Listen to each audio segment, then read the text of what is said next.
Hello and welcome to Rathod science academy. ఈరోజు మనం ఈ క్లాస్లో వెరీ ఇంపార్టెంట్ ఆర్టికల్స్ మన న్యూస్ పేపర్లో ఏమొచ్చాయి తీసుకొని ఆ టైటిల్ చదవగానే మనకున్న కీవర్డ్ ఏంటి అండ్ ఆ కీవర్డ్ ఎన్ని డైమెన్షన్స్ చదువుకోవాలి, ఎలా నోట్స్ చేసుకోవాలి అండ్ క్వశ్చన్స్ ఎలా వస్తాయి ప్రిలిమ్స్లో అండ్ మెయిన్స్లో క్లియర్గా ఈ వీడియోలో చూద్దాం. అండ్ లాస్ట్లో మాత్రం 2 ప్రిలిమ్స్ ప్రాక్టీస్ క్వశ్చన్స్ కూడా ఇస్తాను, సో దట్ క్వశ్చన్స్ ఎలా వస్తాయని మీకు కొంచెం అలవాటు అవుతుంది. Okay, so first article title చూస్తే ఇక్కడ ఏమి ఇచ్చారు? Attacks on ships unacceptable says India. ఈ టైటిల్లో అటాక్స్ అంటున్నారు, అది కూడా షిప్స్ మీద అంటున్నారు, ఇండియానేమో అన్యాక్సెప్టబుల్ అని అంటారు. సో ఈ ఆర్టికల్కి సంబంధించి కొంచెం బ్యాక్గ్రౌండ్ అయితే తెలియాలి. ఆ బ్యాక్గ్రౌండ్ తెలియలేదు అన్నట్లయితే ఆర్టికల్ అయితే ఫర్ షూర్ అర్థం కాదు. సో ఇప్పుడు ఈ యొక్క బ్యాక్గ్రౌండ్ చూసినట్లయితే ఇది ఇండియా, ఇక్కడ పక్కన పాకిస్తాన్, ఇరాన్, ఇక్కడ మనకి వెస్ట్ ఏషియా, ఇక్కడ స్ట్రైట్ ఆఫ్ హార్మోస్ ఉంది. So first of all west Asian crisis గురించి కొన్ని డీటెయిల్స్ చూసినట్లయితే యుఎస్ అండ్ ఇజ్రాయెల్ కలిసి ఇరాన్ మీద అటాక్ స్టార్ట్ చేశాయి. అండ్ ఆ అటాక్స్లో ఇంపార్టెంట్ లీడర్ ఆఫ్ ఇరాన్, అతని పేరు ఖమేని, చనిపోవడం జరిగింది. అండ్ దాని తర్వాత ఇరాన్ రిటాలియేషన్ చేయాలని చెప్పి ఇక్కడ వెస్ట్ ఏషియాలో ఉన్న మిలిటరీ బేసెస్ ఆఫ్ యుఎస్ మీద అటాక్ చేయడం స్టార్ట్ చేసింది. అండ్ ఇక్కడ వెస్ట్ ఏషియన్ కంట్రీస్ చూసుకున్నట్లయితే ఈ కంట్రీస్ యొక్క ఎకానమీ క్రూడ్ ఆయిల్ పైన డిపెండ్ అయి ఉంటుంది. They are oil producing countries అనమాట. సో అవి ఏం చేస్తాయి, ఆయిల్ని ఎక్స్పోర్ట్ చేసుకుంటూ they are sustaining their economy. కానీ ఈ అటాక్స్ వల్ల ఫస్ట్ జరిగింది ఏంటంటే ఆ ఏరియాస్లో ఉన్న ప్రొడక్షన్ తగ్గింది. ప్రొడక్షన్ తగ్గడం వల్ల సప్లై ఆఫ్ క్రూడ్ ఆయిల్ తగ్గింది. దానివల్ల డిమాండ్ సప్లై మిస్ మ్యాచ్ అవ్వడంతో ఇంటర్నేషనల్ లెవెల్లో ఆయిల్ ప్రైస్ అనేది విపరీతంగా పెరగడం జరిగింది. అండ్ అంతేకాదు స్ట్రైట్ ఆఫ్ హార్మోస్ ని కూడా ఇరాన్ క్లోజ్ చేయడం వల్ల ప్రాపర్ మూవ్మెంట్ ఆఫ్ షిప్స్ అనేది ఈ ఏరియాస్లో లేదు. సో ఇప్పుడు ఏమైందంటే ఇండియాకి సంబంధించిన వెజల్స్ ఏవైతే ఇరానియన్ ఆయిల్ తీసుకొస్తున్నాయో ఈ గల్ఫ్ ఆఫ్ ఒమెన్ గుండా పాస్ అవుతున్నప్పుడు యుఎస్ ఏం చేసింది, వాటి మీద మిసైల్స్ అండ్ డ్రోన్స్ అటాక్ చేసింది. అండ్ ఆ 3 వెజల్స్లో అరౌండ్ 3 మెంబర్స్ అయితే చనిపోయారనమాట. సో కాబట్టి ఇప్పుడు ఇండియా ఏమంటుందంటే ఇలాంటి అటాక్స్ చేయడం కరెక్ట్ కాదు అని చెప్పి ఇండియా ఖండిస్తుంది అనమాట. సో అదే ఈ ఆర్టికల్. సో ఇప్పుడు మీరు చూడాల్సింది ఏంటి అన్నట్లయితే అసలు ఎందుకు యుఎస్ ఇండియన్ వెజల్స్ మీద అటాక్ చేసింది, దాని వెనకాల రీజన్స్ ఏంటి, అండ్ నెక్స్ట్ ఇంపాక్ట్ ఏంటి అని చూసుకోవాలి. సో ఈ విధంగా మీకు మెయిన్స్లో క్వశ్చన్ రావచ్చు, అండ్ ప్రిలిమ్స్లో అయితేనేమో ఆ యొక్క షిప్స్ గురించి క్వశ్చన్ రావచ్చు, or else strait of Hormuz, gulf of Oman గురించి కూడా ఇవ్వడం జరగచ్చు. ఓకే, నా if you see the reasons చూసుకున్నట్లయితే ఫస్ట్ ఆఫ్ ఆల్ ఆ షిప్స్ గురించి చూద్దాం. అవి 3 షిప్స్ అని చెప్పాను కదా. ఒకటి వచ్చేసి ఎంటీ మ్యారివిక్స్, దీని మీద 8th రోజు అయితే అటాక్ జరిగింది. అండ్ ఇందులో ఉన్న ఇండియన్ క్రూ మెంబర్స్కి అయితే ఏమీ జరగలేదు, they are like safe. And next వచ్చేసి ఎంటీ స్టెబెల్లో, సో దీని మీద 10th జూన్ ఆ రోజు అటాక్ అయితే జరిగింది. అరౌండ్ 3 మెంబర్స్ ఇందులో ఉన్న వాళ్ళు చనిపోయారు. అండ్ ఇంకా 21 మందిని వాళ్ళు రెస్క్యూ చేశారనమాట. టోటల్గా ఈ షిప్లో ఉన్న క్రూ మెంబర్స్ వచ్చేసి 24 అనమాట. అండ్ నెక్స్ట్ వచ్చేసి ఎంటీ జావీర్ మీద జూన్ 11th అటాక్ చేశారు. అండ్ ఇందులో ఉన్న పీపుల్ అందరూ కూడా సేఫ్గానే ఉన్నారు, ఎవరైతే చనిపోవడం అవ్వలేదు. సో ఇలా 3 షిప్ల పైన అటాక్ చేసింది యుఎస్. అండ్ నెక్స్ట్ రీజన్స్ ఏంటి అని చూసుకున్నట్లయితే ఫస్ట్ వచ్చేసి యుఎస్ బ్లాకేడ్ ఎన్ఫోర్స్మెంట్. యుఎస్ ఏం చేసింది అంటే బ్లాకేడ్ని ఇనిషియేట్ చేసింది అనమాట. అండ్ ఈ షిప్స్ అనేవి దాన్ని వయోలేట్ చేశాయని చెప్పి యుఎస్ అటాక్ చేసింది అని చెప్పి యుఎస్ చెప్తుంది. అండ్ నెక్స్ట్ వచ్చేసి యుఎస్ శాంక్షన్స్ని విధించింది, ఎస్పెషలీ యుఎస్ ట్రెజరీ ఓఎఫ్ఏసి శాంక్షన్స్ని విధించింది. ఎందుకంటే షిప్స్ ఇరానియన్ ఆయిల్ని తీసుకోకూడదు అని చెప్పి శాంక్షన్స్ విధించినప్పటికీ కూడా ఆ వెజల్స్ ఇరానియన్ ఆయిల్ని ట్రాన్స్పోర్ట్ చేస్తుంది అని చెప్పి వాటి మీద అటాక్ చేశామని చెప్పి యుఎస్ అంటారు. అండ్ అంతేకాదు అందులో ఉన్న క్రూ మెంబర్స్ ఇక్కడ యుఎస్ ఎన్నిసార్లు కమాండ్స్ ఇచ్చినా కూడా వాళ్ళు ఆ కమాండ్స్ని వయోలేట్ చేశారు, వాళ్ళు వినలేదు యుఎస్ యొక్క డైరెక్షన్స్ అని చెప్పి మేము కాల్చాల్సి వచ్చింది అని చెప్పి యుఎస్ అంటుంది. అండ్ నెక్స్ట్ వచ్చేసి యుఎస్ ఆల్రెడీ ఎకనామికల్గా ఇరాన్ మీద ప్రెషర్ పెడుతుంది and US wants to drain economy of Iran అనమాట. సో అందుకని ఇరాన్ నుంచి వచ్చే ఆయిల్ని వాళ్ళు అటాక్ చేస్తే ఎకనామికల్గా హిట్ చేయొచ్చు అనే ఐడియా తోటి యుఎస్ అటాక్ చేసింది. అండ్ అంతేకాదు ఇంకొక రీజన్ ఏంటంటే షాడో ఫ్లీట్ ఆపరేషన్స్ అంటే ఏం లేదు, షిప్స్కి నార్మల్గా ఇన్సూరెన్స్ అనేది ఉండాలి. ఎందుకంటే యాక్సిడెంట్స్ అవ్వచ్చు, ఏదైనా అవ్వచ్చు. దానికి ఇన్సూరెన్స్ అయితే ఉండాలన్నమాట. సో, కానీ యూఎస్ ఏమంటుందంటే ఓల్డ్ షిప్స్‌కి ఇలా వెస్టర్న్ ఇన్సూరెన్స్ అనేది లేదు. ఓకే. అందుకని మేము వాటిని షూట్ చేయాల్సి వచ్చిందని చెప్పి యూఎస్ అనేది రీజన్స్ చెప్పారు. ఇవన్నీ రీజన్స్ అన్నమాట అసలు యూఎస్ ఎందుకు అటాక్ చేసింది అని చెప్పి. దీనివల్ల ఇంపాక్ట్ ఏంటని చూసుకున్నట్లయితే సెకండ్ షిప్‌లో అరౌండ్ 3 ఇండియన్ సెయిలర్స్ అనేది చనిపోయారు. అంటే లాస్ ఆఫ్ లైఫ్ అయ్యే ఛాన్స్ ఉంటుంది. అండ్ అంతేకాదు సెకండ్ వచ్చేసి ఎనర్జీ సెక్యూరిటీ. ఆ షిప్స్ తీసుకొచ్చేది ఏంటి? Iranian oil. కాబట్టి ఫర్ ష్యూర్ ఇండియా యొక్క ఎనర్జీ సెక్యూరిటీ మీద అయితే ఫర్ ష్యూర్ ఇంపాక్ట్ అయితే ఉంటుంది. అండ్ నెక్స్ట్ వచ్చేసి ఇన్ కేస్ ఏమైనా యాక్సిడెంట్ అయ్యి ఆర్ ఎల్స్ మళ్ళీ ఏమైనా లీకేజ్ అయ్యి ఆ యొక్క ఆయిల్ అనేది వాటర్ మీద పడిపోతే ఏమవుతుంది? వాటర్ పైన ఆయిల్ స్పిల్ అనేది అవుతుంది. దానివల్ల ఎన్వైరన్మెంటల్ ఎమర్జెన్సీ వచ్చే ఛాన్సెస్ కూడా ఉంటాయి. ఎన్వైరన్మెంట్ ఇంపాక్ట్ అయ్యే ఛాన్సెస్ ఉంటాయి. అండ్ నెక్స్ట్ వచ్చేసి ఇది అరౌండ్ $1.7 ట్రిలియన్ ఫారిన్ ట్రేడ్కి రిస్క్ అని చెప్పవచ్చు అనమాట. అండ్ అంతేకాదు diplomatic tensions India and US మధ్య ఉన్న రిలేషన్స్లో టెన్షన్స్ అనేవి పెరిగే ఛాన్సెస్ ఎక్కువగా ఉన్నాయి. అండ్ అంతేకాదు మ్యారిటైమ్ సెక్యూరిటీ అనేది ఇంకా వలనబుల్గా ఉండే ఛాన్సెస్ అయితే ఉన్నాయన్నమాట. మ్యారిటైమ్ రూట్లో ట్రేడ్ చేయాలంటే ప్రాపర్గా సెక్యూరిటీ అండ్ సేఫ్టీ లేదు కాబట్టి ఇంకా దానివల్ల ఎకనామికల్గా ఇంపాక్ట్ ఉండే ఛాన్సెస్ అయితే ఉన్నాయి. సో ఇవన్నీ ఇంపాక్ట్స్ అన్నమాట. సో మీరు ఇక్కడ ఆలోచించాల్సింది ఏంటంటే అసలు ఎలాంటి మెజర్స్ తీసుకుంటే బాగుంటుంది from Indian side so that ఈ సిచ్యువేషన్ మనం ఓవర్కమ్ చేయొచ్చు. క్లియర్? దాని మీద మీ ఐడియాస్ ఏంటో కమెంట్లో చెప్పండి. అండ్ నెక్స్ట్ ఆర్టికల్ చూసుకున్నట్లయితే టైటిల్ ఏం చెప్తుంది? Food prices take retail inflation to 3.9% in May. So ఇక్కడ మనం చూడాల్సిన కీవర్డ్ ఏంటంటే ఇన్ఫ్లేషన్. సో చాలా సార్లు యూపీఎస్సీ ఇన్ఫ్లేషన్ పైన అయితే ప్రిలిమ్స్ క్వశ్చన్స్ అలాగే మెయిన్స్ క్వశ్చన్స్ కూడా ఇచ్చింది అనమాట.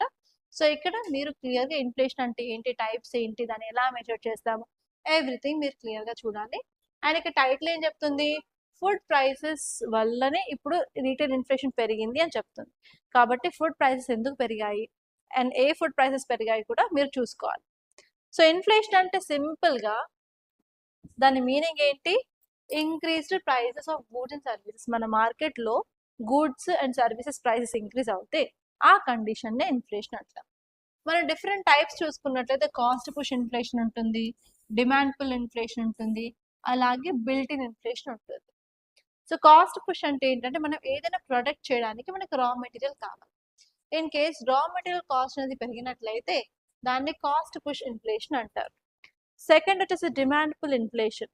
డిమాండ్ పుల్ ఇన్ఫ్లేషన్ అంటే ఏం లేదు, ఎక్కువ డిమాండ్ అనేది దానికి పెరగడం వల్ల ఫర్ షూర్ ఏమవుతుంది? డిమాండ్ పెరిగి సప్లై తక్కువైతే ఇంబ్యాలెన్స్ వస్తుంది. ఆ ఇంబ్యాలెన్స్ వల్ల కూడా కాస్ట్ పెరిగే ఛాన్స్ ఉంటుంది.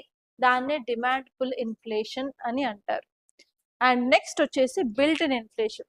బిల్ట్ ఇన్ ఇన్ఫ్లేషన్ అంటే లైఫ్ స్టైల్ చేంజ్ అవడం వల్ల కొన్ని ప్రోడక్ట్స్కి ఎక్కువ యూజ్ చేయడం స్టార్ట్ చేస్తాం.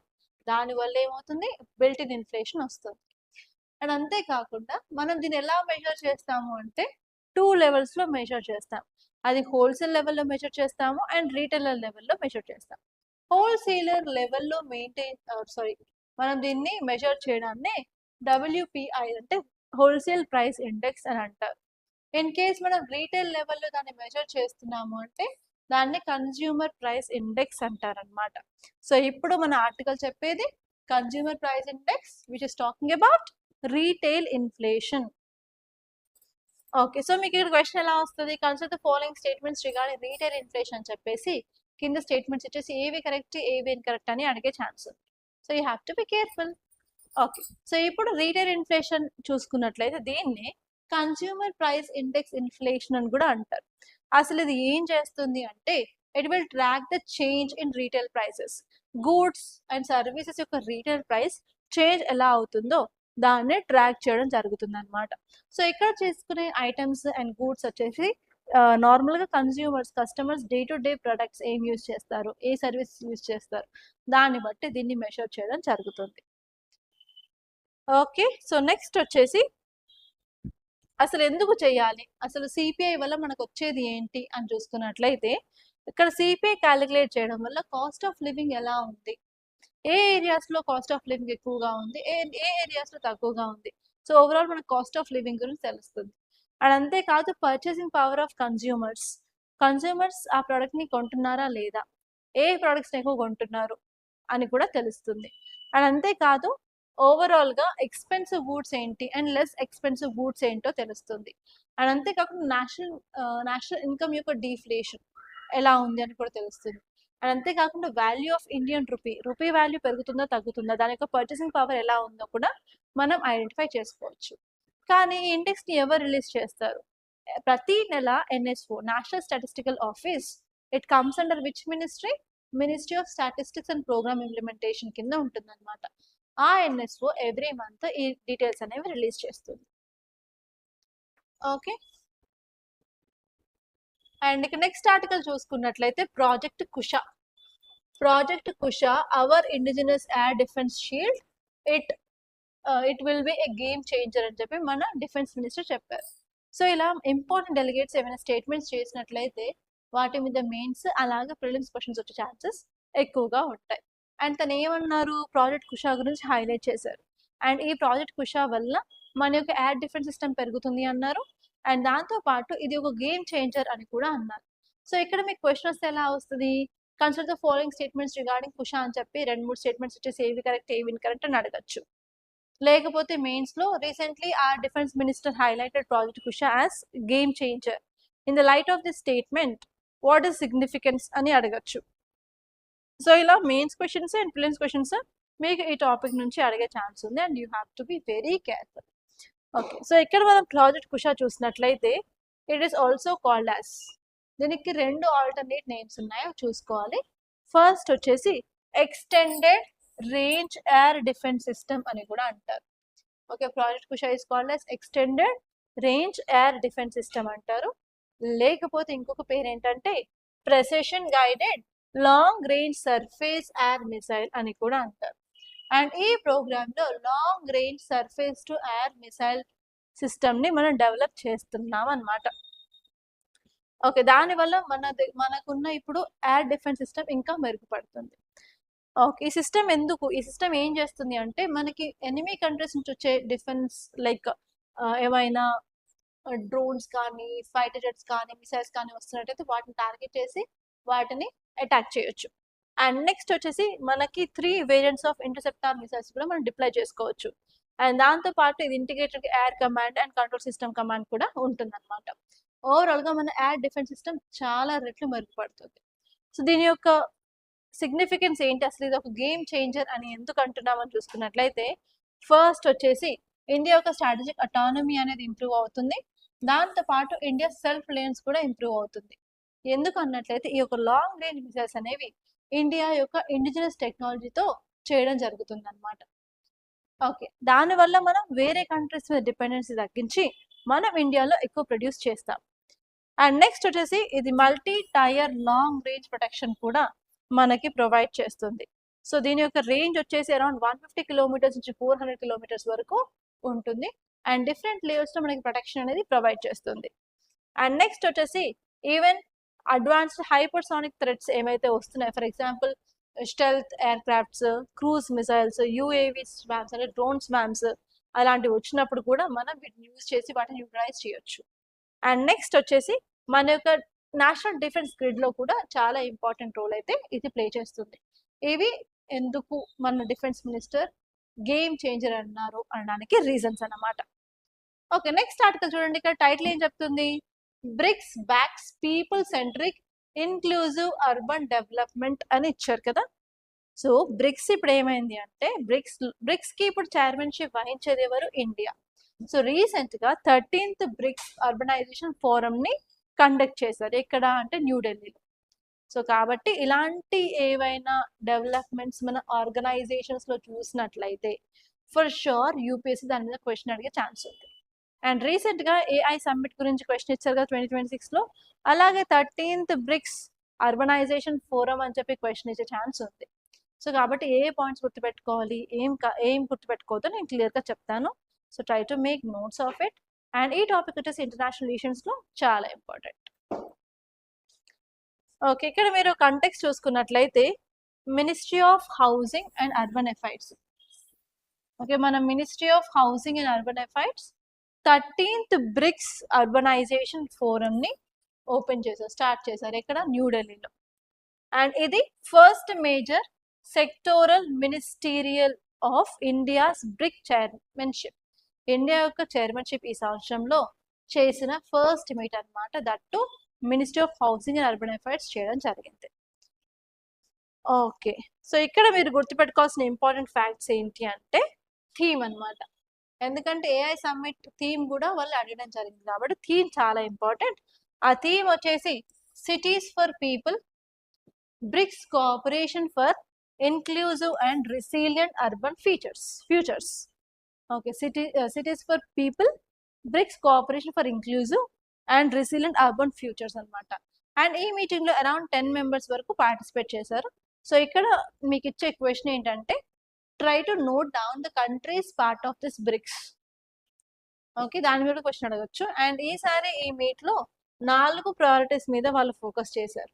అవి ఏంటి అంటే ఇంక్లూజివ్ అర్బన్ డెవలప్మెంట్ మీద, అలాగే climate and disaster resilient infrastructure మీద, అలాగే ఇన్స్టిట్యూషన్ ని స్ట్రెంగ్తన్ చేసే దాని మీద, అండ్ డిజిటల్ ఇన్నోవేషన్. సో ఈ 4 ప్రయారిటీస్ అయితే ఉన్నాయన్నమాట వాళ్ళకి.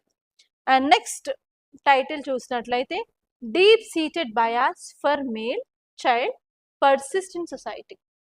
ఈ టాపిక్ చాలా important from society point of view.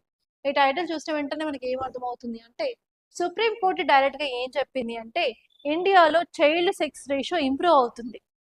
అయినప్పటికీ కూడా మనకి సొసైటీలో మేల్ చైల్డ్ కి ఉన్న అఫెక్షన్ ఎక్కువగా ఉంది. అండ్ ఈవెన్ టుడే ఆల్సో మనం పేట్రియార్కల్ సొసైటీ చూస్తున్నామని చెప్పి సుప్రీం కోర్ట్ డైరెక్ట్ గా చెప్పడం జరిగింది. కాబట్టి మీకు society and social justice point of వ్యూలో ఈ టాపిక్ ఉంటుంది, సన్ మెటా ప్రిఫరెన్స్ అని. ఆ బేస్డ్ గా మీకు క్వశ్చన్ రావచ్చండి. You have to be careful. Okay, ఇప్పుడు మనం ఇది చూసినట్లయితే టైటిల్ ఏం చెప్తుంది, సుప్రీం కోర్ట్ అబ్జర్వ్ దట్ మన కంట్రీలో చైల్డ్ సెక్స్ రేషియో ఇంప్రూవ్ అవుతుంది, తర్వాత క్లియర్ సైన్స్ ఆఫ్ ఇంప్రూవ్మెంట్. అయినప్పటికీ కూడా సెక్స్ సెలెక్షన్ ప్రాక్టీసెస్ అనేవి జరుగుతూ ఉన్నాయి. దానివల్ల డీప్ సీటెడ్ పేట్రియార్కల్ ప్రిఫరెన్సెస్ ఉన్నాయి ఫర్ మేల్ చైల్డ్ అని సుప్రీం కోర్ట్ చెప్పింది అనమాట. సో ఇక్కడ సన్ మెటా ప్రిఫరెన్స్ అని చూసుకున్నట్లయితే సన్ మెటా ప్రిఫరెన్స్ అంటే ఏంటి, మన సొసైటీకి నార్మల్ గా ప్రయారిటీ ఎవరు ఉంటారు, మేల్ చైల్డ్ ఉంటారు, not a female child. So ఇది ఓన్లీ బయాలజీ పరంగానే కాకుండా ఎందుకు మేల్ చైల్డ్ కావాలనుకుంటారంటే మన కల్చర్ పాయింట్ ఆఫ్ వ్యూలో చూసుకున్నట్టయితే కొన్ని కల్చరల్ నార్మ్స్ ఉన్నాయి. ఆ కల్చరల్ నార్మ్స్ ఏంటంటే పేరెంట్స్ చనిపోయిన తర్వాత ఫైనల్ రైట్స్ ఎవరు చేస్తారు, మేల్ చైల్డ్ చేస్తారు. అండ్ అంతేకాదు సర్నేమ్ ఎవరు క్యారీ చేస్తారు, మేలే క్యారీ చేస్తారు నెక్స్ట్ కి. And even genetic lines, even property, and అంతేకాకుండా ఎకనామిక్ ఫ్యాక్టర్స్ చూసుకున్నట్లయితే మేల్ చైల్డ్ జాబ్ చేసి ఎర్న్ చేస్తేనే కదా తర్వాత లేటర్ స్టేజెస్ లో పేరెంట్స్ చూసుకునేది. సో అలా కొన్ని ఎకనామికల్, కల్చరల్, సోషల్ ప్రాక్టీసెస్ వల్ల ఈవెన్ టుడే మన దగ్గర సన్ మెటా ప్రిఫరెన్స్ ఉంది అని చెప్పి ఈ యొక్క ఆర్టికల్ అయితే చెప్తుంది అనమాట. సో ఇప్పుడు మనం ఈ సన్ మెటా ప్రిఫరెన్స్ వల్ల ఇంపాక్ట్ ఏముంటుంది మన సొసైటీ మీద అని చూసుకున్నట్లయితే జెండర్ ఇంబ్యాలెన్స్ అవుతుంది. ఎందుకంటే సెక్స్ సెలెక్షన్ అబార్షన్స్ అంటే బేబీ కడుపులో ఉన్న బేబీ అమ్మాయి అని తెలిస్తే అబార్షన్, ఆర్ఎల్స్ పుట్టిన తర్వాత ఏం చేస్తారు, ఒట్ల కింద తీసుకొచ్చి నోట్లో వేస్తారు. సో అలా ఫీమేల్ ఫీటిసైడ్ అవ్వచ్చు, ఫీమేల్ ఇన్ఫాంటిసైడ్ అవ్వచ్చు. ఓకే, అలా దాని వల్ల జెండర్ ఇంబ్యాలెన్స్ అవుతుంది. అండ్ నెక్స్ట్ వచ్చేసి psychological effects, girls may feel under valued. So అన్నిటికీ అబ్బాయికే ప్రయారిటీ ఇవ్వడం వల్ల ఇంట్లో అమ్మాయి అబ్బాయి ఉన్నప్పుడు అన్నిటికీ అబ్బాయికే ప్రయారిటీ ఇవ్వడం, ఫ్రీడమ్ ఇవ్వడం, మనీ ఇవ్వడం, అడిగిందల్లా ఇవ్వడం, ప్రైవేట్ స్కూల్లో వేయడం. సో అలాంటివన్నీ చేయడం వల్ల గర్ల్ ఏం ఫీల్ అవుతుందంటే సైకలాజికల్ గా అన్ని అన్నకే ఇస్తున్నాను, నాకే ఇవ్వట్లేదు. Okay, like that they will feel like under valued అనమాట. దానివల్ల వాళ్ళ యొక్క సెల్ఫ్ ఎస్టీమ్, సొసైటల్ పార్టిసిపేషన్ అనేది ఇంపాక్ట్ అవుతుంది. అండ్ నెక్స్ట్ వచ్చేసి ఎకనామిక్ బర్డన్స్ కూడా పెరుగుతూ ఉంటాయి అనమాట. So resource allocation only male కి వెళ్ళడం వల్ల economic burden and social burden కూడా పెరిగి దానివల్ల సోషల్ ఇన్ఈక్వాలిటీ కూడా మనకు పెరిగే ఛాన్సెస్ ఉంటాయి. సో ఇలా లాట్స్ ఆఫ్ ఇంపాక్ట్స్ అయితే మనకు కనిపిస్తాయి. అండ్ నెక్స్ట్ వచ్చేసి equality of treatment for persons with disabilities. So ఈరోజు మీకు ఈ టాపిక్ నేను మీకు వర్క్ ఇవ్వాలి అనుకుంటున్నాను. ఏంటంటే మన సొసైటీలో పీపుల్ విత్ డిసేబిలిటీస్ ఉంటారు అండ్ వాళ్ళకి నార్మల్గా డిస్క్రిమినేషన్ జరుగుతూ ఉంటుంది. లైక్ ప్రాపర్గా ఎడ్యుకేషన్ ఫెసిలిటీస్ అవైలబుల్గా లేకపోవడం, హెల్త్ కేర్ ఫెసిలిటీస్ అవైలబుల్గా లేకపోవడం, అండ్ ఈవెన్ ఎంప్లాయ్మెంట్ ఎబిలిటీస్ కూడా లైక్ క్యాపబిలిటీస్ అవన్నీ కూడా like they are discriminating them అనమాట. సో అందుకని మీరు ఏం చేస్తారు, సో ఇప్పుడు కొంత డేటా కలెక్ట్ చేస్తారు people with disabilities related data. And దాంతో పాటు వాళ్ళు ఫేస్ చేసే ఛాలెంజెస్ ఏంటి, అండ్ దాంతో పాటు గవర్నమెంట్ తీసుకొచ్చిన స్కీమ్స్ ఏమైనా ఉన్నాయా వాళ్ళ యొక్క బెటర్మెంట్ కోసం, అండ్ నెక్స్ట్ వచ్చేసి వే ఫార్వర్డ్. సో వీటి మీద కొంచెం కంటెంట్ అయితే రెడీ చేసి పెట్టుకోండి. అండ్ దీని మీద ఈసారి ప్రిలిమ్స్ క్వశ్చన్స్ వచ్చే ఛాన్సెస్ అయితే చాలా ఉన్నాయండి, అండ్ ఈవెన్ మెయిన్స్ కూడా. సో ఈసారి 2026లో people with disabilities related act గురించి ఒక క్వశ్చన్ అయితే అడిగారు. సో అలాగే నెక్స్ట్ ఇయర్ కూడా అడగచ్చు. అండ్ ఈవెన్ ఈసారి మెయిన్స్లో కూడా ఫర్ షూర్ దాని మీద అయితే క్వశ్చన్ ఉంటుంది అని నేను అనుకుంటున్నాను. ఓకే, ఈ విధంగా మీరు నోట్స్ చేసి పెట్టుకున్నట్లయితే మీకు క్లియర్గా ఉంటుంది. అండ్ ఇప్పుడు ఈ ఆర్టికల్ తీసుకున్నా కూడా కొంత డేటా ఇక్కడ ఉంది చూడండి. 2011 సెన్సస్ ప్రకారం 2.68 crore పీపుల్ మన ఇండియాలో పర్సన్స్ విత్ డిసేబిలిటీస్ ఉన్నారు. అలా కొంత డేటా తీసుకొని try to add some value to your answer అనమాట. ఓకే, ఇక్కడ నేను 2 ప్రిలిమ్స్ క్వశ్చన్స్ తీసుకొచ్చాను. ఫస్ట్ వచ్చేసి ప్రాజెక్ట్ కుషా గురించి. ఫస్ట్ స్టేట్మెంట్ ఏంటి, it is an indigenous long range air defence system developed by DRDO. Second వచ్చేసి it is also known as extended range air defence system. Third వచ్చేసి it is intended to strengthen India's layered air defence network. And fourth వచ్చేసి it is being developed exclusively for Indian navy. ఇందులో correct ఏంటి incorrect ఏంటో కొంచెం చూసుకొని correct ఆప్షన్ని కింద కమెంట్లో చెప్పండి. అండ్ నెక్స్ట్ వచ్చేసి సిపిఐ గురించి. CPI is used for what అని అడిగారు. ఫస్ట్ వచ్చేసి ఇన్ఫ్లేషన్ టార్గెటింగ్, సెకండ్ వచ్చేసి measuring of living changes, cost of living changes, next వచ్చేసి నేషనల్ ఇన్కమ్ డిఫ్లేషన్, ఫోర్త్ వచ్చేసి క్యాలిక్యులేషన్ ఆఫ్ డియరెన్స్ అలవెన్సెస్. ఇందులో ఏది కరెక్టో కింద కమెంట్లో చెప్పండి. That's all guys, by this I'm concluding. మీకు కనుక ఈ వీడియో నచ్చినట్లయితే లైక్ చేయండి, అలాగే షేర్ చేయండి. అండ్ మరిన్ని ఇలాంటి కరెంట్ అఫైర్స్ అప్డేట్స్ కోసం అయితే మన ఛానల్ అయితే సబ్స్క్రైబ్ చేసుకోండి. We are also providing content through shorts అండి, డోంట్ మిస్ ద షార్ట్స్. ఎందుకంటే ఈసారి షార్ట్స్ నుంచి చాలా క్వశ్చన్స్, అరౌండ్ 8 క్వశ్చన్స్ వచ్చాయి ప్రిలిమ్స్లో. So don't miss my shorts. ఎందుకంటే నేను ర్యాండమ్ టాపిక్స్ మీద ఫర్ షూర్ చేయను, ఓన్లీ ఇంపార్టెంట్ యూపీఎస్సీ టాపిక్స్ మీద నేను షార్ట్స్ అయితే చేస్తాను. అండ్ నెక్స్ట్ వచ్చేసి మీరు కనుక యూపీఎస్సీ ప్రిపరేషన్ స్టార్ట్ చేయాలి అనుకున్నట్లయితే you can join our GS foundation course. మన దగ్గర కోర్స్ బోత్ ఆన్లైన్లో అండ్ ఆఫ్లైన్లో అవైలబుల్గా ఉంటుంది. అండ్ మీకు ఆ కోర్స్ గురించి ఇంకేమైనా ఫర్దర్ డీటెయిల్స్ కావాలి అనుకున్నా, క్వైరీస్ ఆర్ క్వశ్చన్స్ ఉన్నా కూడా please to contact us on this number 8074765513. And మన అకాడమీ వచ్చేసి అశోక్ నగర్ హైదరాబాద్లో ఉంది. అక్కడికి వచ్చి వికాస్ బుక్ సెంటర్ అని అడిగితే ఎవరైనా చెప్తారు. దానిపైన సెకండ్ అండ్ థర్డ్ ఫ్లోర్లో మన అకాడమీ ఉంటుంది. అండ్ నేను మాత్రం మార్నింగ్ నుంచి ఈవినింగ్ వరకు ఇన్స్టిట్యూట్లోనే ఉంటాను. You can comment, you can contact me. And I wish you all the best. Thank you so much.